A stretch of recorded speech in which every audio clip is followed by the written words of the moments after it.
એક જણો ફૂલ પી ગયેલો ને જમરાજ આવ્યા, હલે તને લેવા આવ્યો. ઓલો કે પણ આપણો કોઈ ગુનો જ નથી તો. અને કે પૂરું થઈ ગયું, હાલ લેવા આવ્યો હતા. ઓલો હું કે આવું ખરો પણ પાડો હું આકી લઈ. જમરાજા કે રેવા દે, તું તો અહીંયા જ બે. અરે એક જણો ઓફિસે ટેસ્ટ થી બેઠેલો, ઓફિસે બેઠેલો, સિગરેટ બિગરેટ હાલે. એમાં જમરાજ આવ્યા. જમરાજ કીધું હાલ. ઓલો કે પણ હું બીમાર નથી, કાંઈ નખમાં રોગ નથી ને કેમ. અરે હાલ, હાસુ કહું, હાજો હારો સો ત્યાં હાલ. કેડે વાતો કરતા કરતા વૈયા થઈ. ઓલો કે પણ મને કાંઈ નથી. ત્યાં કે ભાઈ હું તને કહું એમ કહી નહીં. જમરાજા કે અમારા રોજનો અનુભવ જમકે, હાલની વાતો કરતા કરતા વૈયા જાવ, ભાંગ્યા પછી આવું એટલે. બાકી ભંગાઈ ગયેલો પીડ્યો. અરે કે મારે કોઈ અરે તકલીફ જ નથી, બધા અરે પ્રેમ લાગણી જ છે, એટલે જ કહું હાલ. પછી બોલો માન્યો નહીં એટલે જમરાજાએ કીધું કે તારો મોબાઈલ ક્યાં? તક આલે લે, એ તો ઘીરે રહી ગયો. કે ઘીરે રહી ગયો ને તારી માએ લોક ખોલ નાખ્યો. ત્યાં તો મોર બેસી ગયો, હાલો તો નીકળી જાય, તો નીકળી જાય. નહીં તો મોજમાં ઘણું રહેવું હોય, પણ હવે ઉઘરાણી વાળા ડેલી બેઠે મોજમાં કેમ રહેવું? ત્રીજી વાત, જ્યાં ભાગવતના મંડપમાં બેઠા છે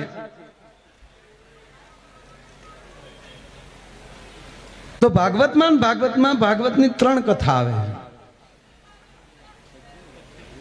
એક કથા નારદજી સંભળાવે છે સનત કુમારોને. એક કથા ગૌકર્ણ મહારાજ એના ભાઈને ધંધુકારીને સંભળાવે. અને એક કથા સુખદેવજી મહારાજ પરીક્ષિતને સંભળાવે. આ કથામાં મને એક વાક્ય મને મળ્યું એટલે આપની સામે કે આમાં આ પિતૃને મોક્ષ શું કામ? મોક્ષ એટલે શું? હવે આપણે ખબર કેમ પડે કે મોક્ષ મળી ગયો? આ લાઈટ આવી હોય તો આપણે ટેસ્ટર અડાડો તો ખબર પડે કે થયું એમ. તમને દરેક પ્રત્યે લાગણી થાય, તમારી અંદરથી ઈર્ષા નામનો કીડો મરી પતી જાય ત્યારે માની લેવાનું તમારા પિતૃને મોક્ષ થયો છે ને કૃષ્ણ તમારી હારે છે. કોકનું હારું જોય ને જ્યારે અંદરથી મોજના તોરા મળે છૂટવા, ભલે ને અરે બોલતા ન હોય, પણ ઈર્ષા નામનું તત્વ મળી જાય, એ મેરા પછીનું જે જીવન થાય છે, બીજાનું જોઈને અંદર ટાઢક થવા મળે ત્યારે એ ટેસ્ટર થઈ ગયું, માની લેવાનું કે આપણે મોક્ષ મળી ગયો છે. બધુંય થાય ને તમે બધું કરી લ્યો તો અંદરની ઈર્ષા ન મરે. આ એટલા બધા છૂટા લેવા વાળા છે. મારું બહુ કહેવાય. બોલો તમારા હશે તમને પૂગશે રે.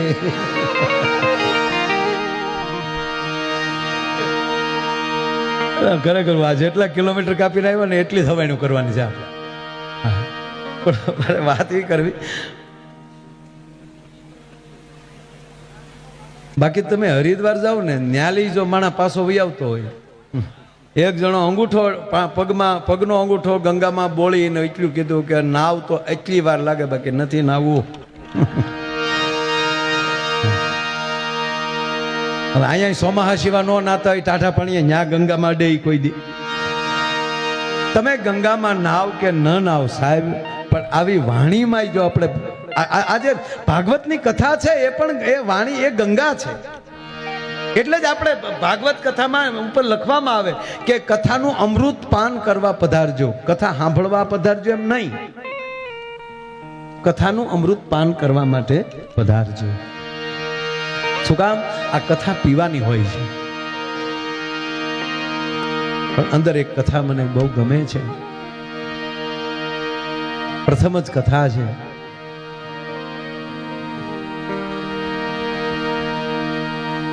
મહારાજ પરીક્ષિત મૃગલા ખેલવા માટે નીકળે છે, એવું કહે છે. શિકારે નીકળે છે. હવે એક તો અભિમન્યુના દીકરા છે. મહારાજ પરીક્ષિત એટલે કોણ? અર્જુનના દીકરા અભિમન્યુ. અને જે અભિમન્યુના મૃત્યુ વખતે જે ઓતરાના પેટમાં હતા, તમે જો તો ખરા ઈશ્વર કેવો દયાળુ છે. અસ્વસ્થામાં એ ઓતરાના પેટમાં છેલ્લે બ્રહ્માસ્ત્ર છોડ્યું તો નારાયણે સુદર્શન ચક્ર મૂકીને માના ગર્ભમાં પણ જવાનું રખોપું કર્યું છે. મહારાજ પરીક્ષિતનું બહુ રખોપું કર્યું, એ કળયુગ પાસેથી રખોપું કર્યું, એનું રક્ષણ કર્યું. એ જ મહારાજ પરીક્ષિત જ્યારે એ ભૂલ કરે કે ઋષિની ડોકમાં મરેલો સાપ નાખે કોઈ દી, પણ મોટા ભૂલ કરે ને એ સમાજને લાભ થાય છે. જો આ મહારાજ પરીક્ષિત ભૂલ જ ન કરે તો આ ભાગવત જ આપણને ન મળે સાહેબ. આ એની ભૂલે આપણને ભાગવત મળ્યું, પણ એ ઋષિની ડોકમાં નાખ્યો, એને સાપ ફેંક્યો. એક તો એ બન્યું કે હું રાજા છું અને મારી યાગતા સ્વાગતા નહીં કરવી પડે, અને કરવી પડે એટલે એ ન કરવાને માટે એ ધ્યાનના ઢોંગમાં બેસી ગયા છે. તો સાપ માથે નાખું અને હમણાં જ આગળ આંખ ખુલી જાય તો ગગલાવું. આ પહેલી વાત તો એ છે કે સંતોના સાનિધ્યમાં આવ્યા પછી આ વિચાર જ ન હોવો જોઈએ. આ ઘણી જગ્યાએ એવું થાય. ઘણા નથી કહેતા કે અમે અહીંયા ગયા પણ કઈ બાપુએ ધ્યાન ન દીધું, એટલે એ તું બાપુ છો કે એ બાપુ છે, અમને રૂમ નો આપ્યા નથી, આપણે કેમ જાણતા.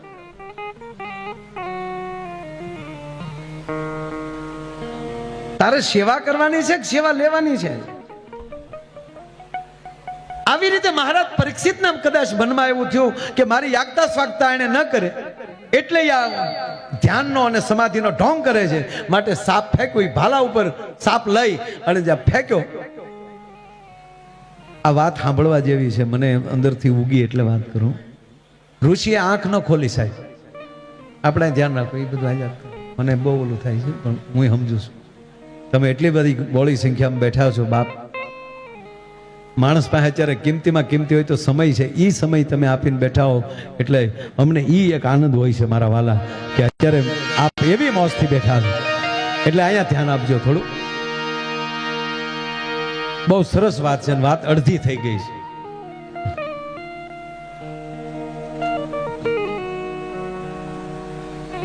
ઋષિ આંખ ન ખોલી અને મહારાજ પરીક્ષિતને થયું કે આહા,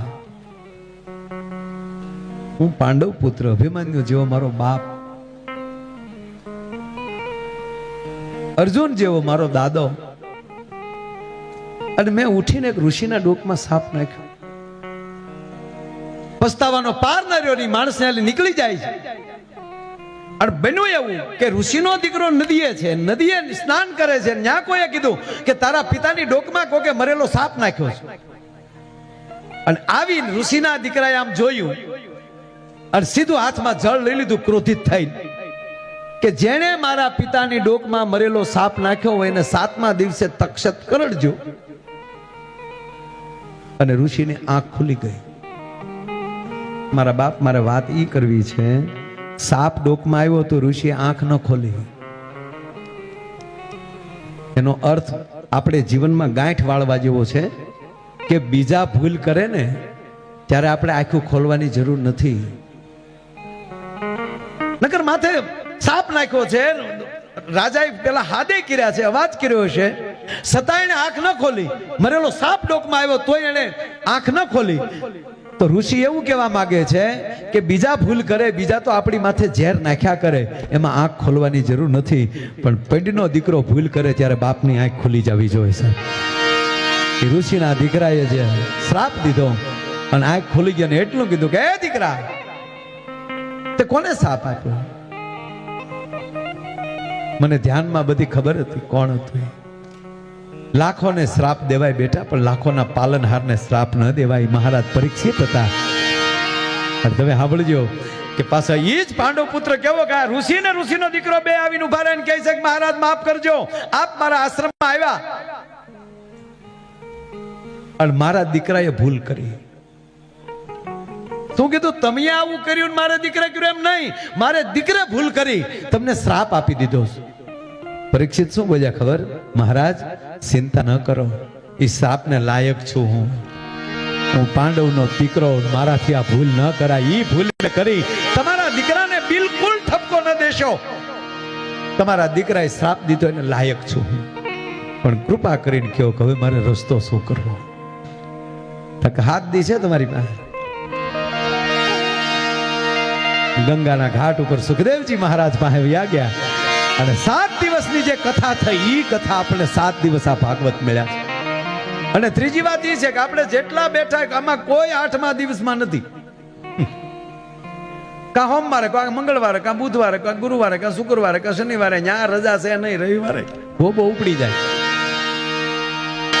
મારો કહેવાનો સૂર ઈ છે, માટે ગુણતા ભાંગતા એ બાકી મેલતા આખો ભવ મેં તો ગાળ્યો છે વટમાં શૂન્ય તણો સરવાળો.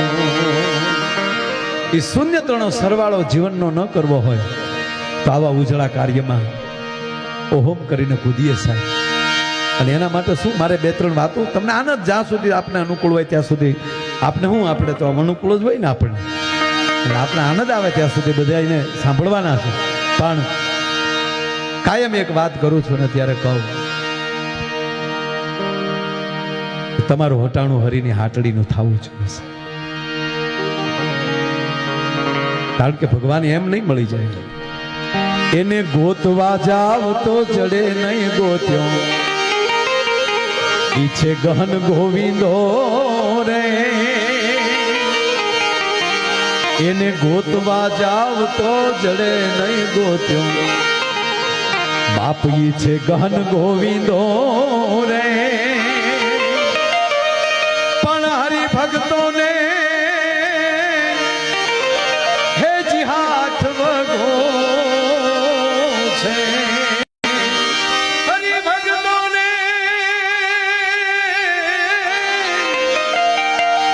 હેજી હરિભક્તોને હેજી હાથ વગો છે. એ ઈચ્છે પ્રેમ પર ખંધો રે. માટે મોજ મારે એવું, મોજ મારે એવું, મોજ મારે એવું રે.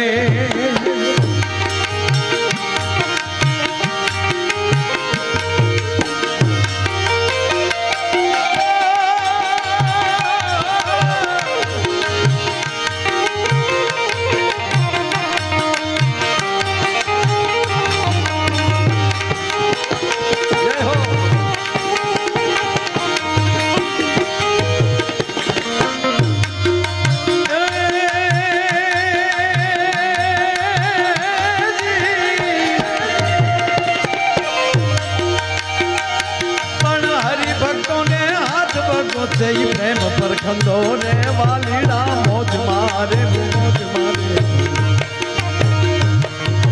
મોજ મારે એવું રે. મોજ મારે, મોજ મારે, મોજ મારે એવું રે.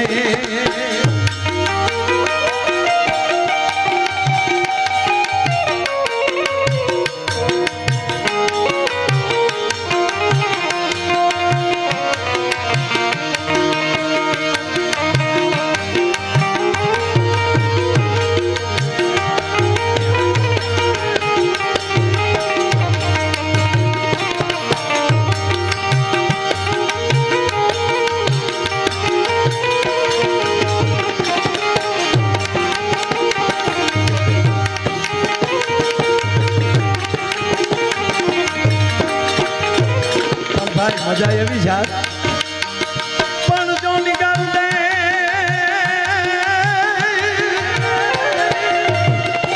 પણ કર દે મોર જીગોરિયાન મેલ થડકન જોને માર. પણ વરખારી રૂપ વરણવા એ જોન ગાગો ઘૂમી અસા.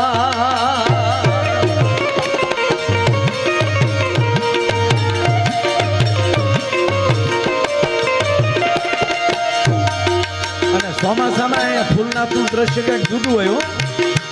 એ નદી સીધે સીધે વાયમાં પડતી હોય ને વાયમાંથી જે પાણી નીકળતું હોય ભગવાન મહાદેવની માથે ધીરે ધીરે ત્રપાક ત્રપાક કરતા કહેવાય દળતી હાલતી હોય.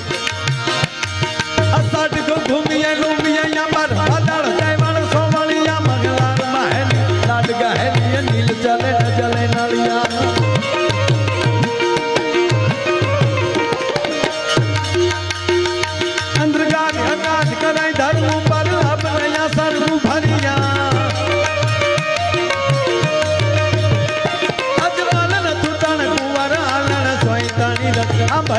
મને સોય તણી રત આ ભરિયા મને સોય તણી રત ગા ભરિયા એ મારું મન મોર બની ધન ગાત કરે મન મોર બની ધન ગાત કરે મોર બની ધન ગાત કરે મન મોર બની ધન ગાત